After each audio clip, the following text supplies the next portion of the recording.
नमस्ते मित्रों, क्या आपके नमक में ज़हर है? जी हाँ, आपने सही सुना, क्या आपके नमक में ज़हर है? अब आप सोच रहे होंगे कि ऐसा मैं क्यों कह रहा हूँ, किस कारण से कह रहा हूँ? क्योंकि ज़्यादातर लोग आज बाज़ारों से नमक के नाम पर ज़हर खरीद कर के खा रहे हैं। तो आज हम अपने इस वीडियो में नमक पे चर्चा करेंगे, जिसमें हम यह जानने की चेष्टा करेंगे कि कौन-सा नमक हमारे स्वास्थ्य के लिए लाभदायक है, कौन-सा नमक हमारे स्वास्थ्य के लिए हानिकारक है। तो आप सभी से निवेदन करना चाहेंगे कि ये हमारे इस वीडियो को आप अंत तक ज़रूर देखें, जिससे आपको पता चले कि कौन-सा नमक खाने योग्य है और कौन-सा नमक खाने योग्य नहीं है। तो नमक के बारे में बात करें, तो नमक हम 2 प्रकार के नमक हम उपयोग करते हैं अपने भोजन में। पहला है आयोडाइज़ नमक, जिसको समुद्री नमक, मानव निर्मित नमक या रिफाइंड नमक भी कहते हैं। दूसरा है सेंधा नमक, लाहौरी नमक, जिसको हम प्राकृतिक नमक भी कहते हैं।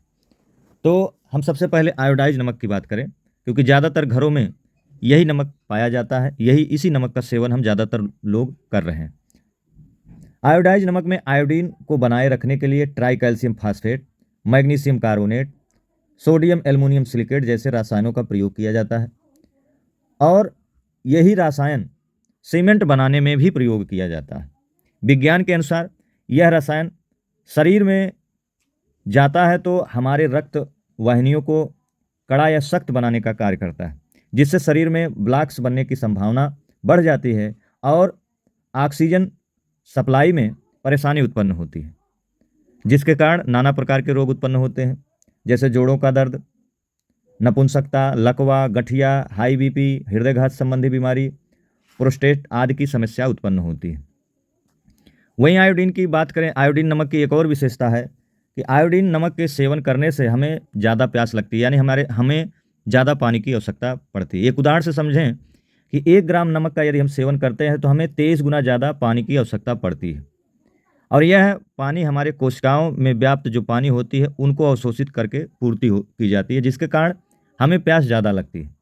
इसके अलावा आयोडीन की बात करें, जिस प्रकार से हमें भ्रामक विज्ञापन दिखा के हमें यह भ्रमित किया जाता है कि आयोडीन नमक के खाने से हमें यह लाभ होगा, हमें यह बीमारी नहीं होगी, तो आपको बताना चाहेंगे कि जो आयोडीन है वो प्राकृतिक रूप से परमपिता परमात्मा ने हमें आलू में पर्याप्त मात्रा में मिलता है। आलू अगर हम सेवन करते हैं तो जितना हमें आवश्यकता है हमारे शरीर को वो आयोडीन आलू से मिल जाती है, अरवी से भी मिल जाती है, सेम से मिल जाती है, इसके साथ ही साथ हरी सब्जियों में भी मिल जाता है। और आयोडीन की अगर हम बात करें तो आयोडीन लद्दाख को छोड़ करके भारत के सभी स्थानों के जलों में प्राकृतिक रूप से पाया जाता है। आप विचार करें किस प्रकार हमें मूर्ख बना करके हमारे स्वास्थ्य के साथ खिलवाड़ किया जा रहा है, हमें लूटा जा रहा है। आप चिंतन करें। वहीं अगर आप नमक की बात करते हैं, नमक की विशेषता की बात करते हैं, तो आपने अभी आयोडाइज़ नमक के बारे में आपने जाना कि जिसके सेवन करने से हमें क्या-क्या हानियाँ होती हैं। और इसकी एक विशेषता और बताना चाहेंगे, समुद्री नमक यानी मानव निर्मित नमक या रिफाइंड नमक, जिसमें 3 से 4 प्रकार के पोषक तत्व मिलते हैं और इस नमक में 98% सोडियम क्लोराइड ही होता है, जिसके सेवन करने से शरीर में यह क्रिस्टल फॉर्म में बना रहता है, यानी ये जल्दी घुलता नहीं है।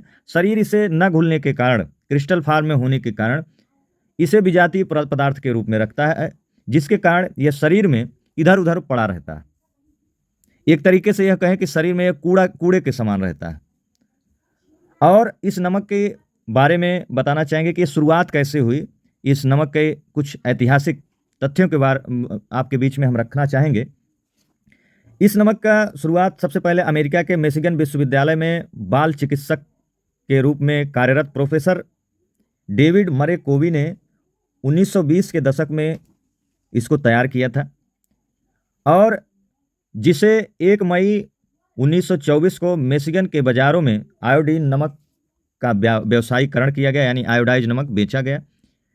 इस नमक के बेचने के पीछे का कारण यह था क्योंकि वहाँ के लोगों में आयोडीन की कमी होने के कारण वहाँ के लोग गंडमाला रोग से ग्रसित होते थे, जिसके सेवन करने से काफ़ी ज़्यादा इस बीमारी से वो जो लोग ग्रसित थे, उसमें काफ़ी ज़्यादा गिरावट देखने को मिली। अब वो वहाँ से चल करके आज हमारे देश के घर-घर में यह नमक पहुँच गया, जबकि आप देखिए कि यह जो प्रचार किया जाता है कि आयोडीन कि सेवन करने से आपको घेघा संबंधी बीमारी नहीं होगी, ये नहीं होगा, वो नहीं होगा। तो आयोडीन तो हमें आलू में भी मिल जा रहा है, अरबी में मिल जा रहा है, सेम में मिल जा रहा है, हरी सब्जी में मिल जा रहा है, दालों में मिल जा रहा है, यहाँ तक कि हमारे पानी में भी मिल जा रहा है। तो हमें आयोडीन की क्या आवश्यकता है? आप स्वयं विचार करें, किस प्रकार हमें मूर्ख बना करके लूटा जा रहा है। वहीं अगर हम सेंधा नमक यानी लाहौरी नमक की बात करें तो इसमें 94 प्रकार के पोषक तत्व पाए जाते हैं और उसमें पोटेशियम, मैग्नीशियम जैसे बहुमूल्य खनिज पदार्थ या पोषक तत्व पाए जाते हैं जो कि हमारे हृदय के लिए लाभदायक होते हैं, जो कि हमारे पाचन शक्ति को बढ़ाते हैं, हमारे रक्त संचार को अच्छा करते हैं, हमारे शरीर में क्षारीय तत्व को बढ़ाते हैं और क्षार की प्रमुखता के कारण हमें नाना प्रकार के रोगों से छुटकारा मिलता है। आप देखिए कि हजारों सालों से यानी मानव सभ्यता का जब से विकास हुआ है तब से हमें इस नमक का सेवन करते आ रहे हैं और किसी को किसी प्रकार की कोई बीमारी नहीं हुआ करती थी।